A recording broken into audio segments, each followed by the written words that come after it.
আমি তো পুলিশের জব করি আপনার আন্ডারে না। আপনি প্রতিদিন 2 বা 3 বার চেম্বারে আমার সাথে এগুলো করেন, কিন্তু আমি তো পারি না। তানজিলা তিশা আছে, ওদের সঙ্গে করেন না বেশি বেশি করে, আমার সঙ্গে একবার করে করবেন, কারণ আমি আপনার সঙ্গে এগুলো করতে পারি না। কষ্ট হয়ে যায়। অনেক কষ্ট হয়ে যায়, আমি পারি না। এদিকে ডিউটির মাঝে আপনি যখন তখন চেম্বারে ডেকে আমাকে 2-3 বার, আমার সঙ্গে একবার করবেন, না করলেন নাই, সমস্যা নেই। আপনি যদি বেশি চাহিদা থাকে ওই তানজিলা তিশার সঙ্গে করবেন। হ্যালো স্যার, ভালো আছেন আপনি? হ্যাঁ সুমি, কেমন আছো? আলহামদুলিল্লাহ। আপনি কোথায়, অফিসে? না তো, বাসায় আছি।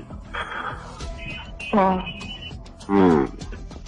ফোন দিলা, আমি স্যার, তোমাকে ফোন দিতে চাইছিলাম, তুমি ফোন দিয়েছো, দেখ ভালো হয়েছে। কি করো এখন? আমি কিছু করি না, আমি ফোন দিয়েছি আপনাকে কিছু বলার জন্য। কি বলবো বলো। বিষয়টা স্যার, দেখেন আমি মাত্র 3 মাস এখানে জব করি। আর তারপরে থেকে 1 মাস প্রথমত আপনার সঙ্গে পরিচয় হয় নাই, তারপর থেকে আপনি আমার সঙ্গে সবকিছু করেন। স্যার আমার এগুলো ভালো লাগে না স্যার। কেন ভালো লাগে না? আমি তো আর তোমাকে ফোন দিতে চাইছিলাম যে আজকে তুমি এসো আমার সাথে দেখা করো। যে দেখা করার কোনো প্রশ্নই আসে না। আমি অফিসে যখন থাকি আপনি সব সময় আপনি নিজের মতো করে আমাকে ব্যবহার করেন। আমি এগুলো আর করবো না, কারণ আমি তো বিবাহিতা না, কারণ আমার তো বিয়ে করতে হবে না। ব্যবহার করার জিনিস ব্যবহার করতে হবে না, এটা কি ফালায় রাখার জিনিস নাকি? স্যার এটা তো আপনার ব্যবহার করার জিনিস না।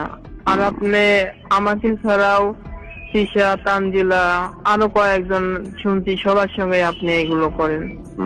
আপনি যদি এত প্রয়োজন হয় আপনি যে কোনো একজনকে বিয়ে করে নেন, বিয়ে করে নিয়ে জীবন সঙ্গী হিসাবে আপনি সবসময় তার সঙ্গে খেলাধুলা করেন। সবার সাথেই তো খেলাধুলা করা মজা আছে, বুঝো না তুমি সুমি? না আমি বুঝি না, আমি তো সবার সাথে এগুলো করি না। আমি জাস্ট চাই আমি যার সাথে এগুলো করব তাকে বিয়ে করব, আমার ইচ্ছা এটা। পুলিশের চাকরি করলে তো ছাত্রদের মন জোগাইতে হয়, তা না হলে তো ভালোভাবে ডিউটি করা যায় না। ঠিক আছে, পুলিশের চাকরি যে যারা মিডিয়াতে কাজ করে, যারা চলচ্চিত্রতে, সবাই তো করে করে 2-1 দিন করে, তাই বলে প্রতিনিয়ত আপনার সঙ্গে এগুলো করতে হবে, এটা তো কোনো চাকরির মধ্যে পড়ে না। তোমার ডিউটি কোথায়? তোমার ডিউটি হচ্ছে আমার সহকারী তুমি, তাই না? জি।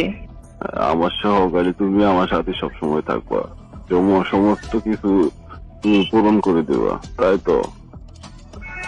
পূরণ করতে বলেন স্যার, এটা তো কোনো কথা হয় না। তুমি কি এসব বলার জন্য সকাল সকাল ফোন দিয়েছো?